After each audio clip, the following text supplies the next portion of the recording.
Hello साथीहरु, एनसेलमा एउटा नयाँ अपडेट आएको छ। यदि तपाईहरु पनि एनसेलको कस्टमर हुनुहुन्छ भने तपाईहरुले यस भिडियोलाई सुरुदेखि अन्तिमसम्म हेर्नुहोला, किनभने एनसेलमा एउटा नयाँ अपडेट आएको छ र तपाईहरुले यस भिडियोलाई सुरुदेखि अन्तिमसम्म हेर्नुभयो भने एनसेलको नयाँ अपडेट सम्बन्धी जानकारी प्राप्त गर्न सक्नुहुनेछ है त। र साथीहरु, तपाईहरुले चाहिँ एनसेलको सिम प्रयोग गर्दा तपाईहरुको चाहिँ मोबाइल नम्बर रहने गर्छ र त्यो मोबाइल नम्बर चाहिँ अहिलेसम्म एनसेलको 97 बाट चाहिँ सुरु भएको छैन है त।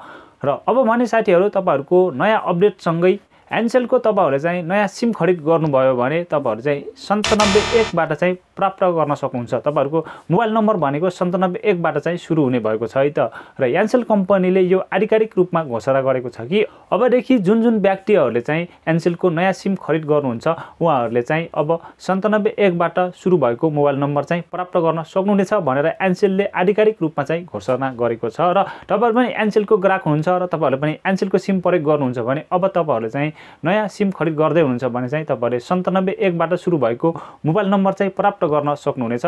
र साथीहरु, एनसेलको यो नयाँ अपडेट तपाईहरुले बुझ्नुभयो होला भन्ने पूर्ण आशा गर्छु साथीहरु। र तपाईहरुलाई आज यस भिडियो मार्फत एनसेलको यो सानो अपडेट सम्बन्धी जानकारी गराएको छु। र तपाईहरुलाई भिडियो राम्रो लाग्यो भने भिडियोलाई लाइक, कमेन्ट, शेयर गरिदिनु होला। र यस्तै खालको नयाँ भिडियोहरु सबैभन्दा पहिले हेर्न चाहनुहुन्छ र च्यानलमा फर्स्ट टाइम भिजिट गर्दै हुनुहुन्छ भने च्यानललाई अवश्य पनि सब्स्क्राइब गरेर छेउमा आएको बेल बटन अलमा टर्न भन्दै आजको भिडियोबाट बिदाउन चाहन्छु। हस्त, धन्यवाद।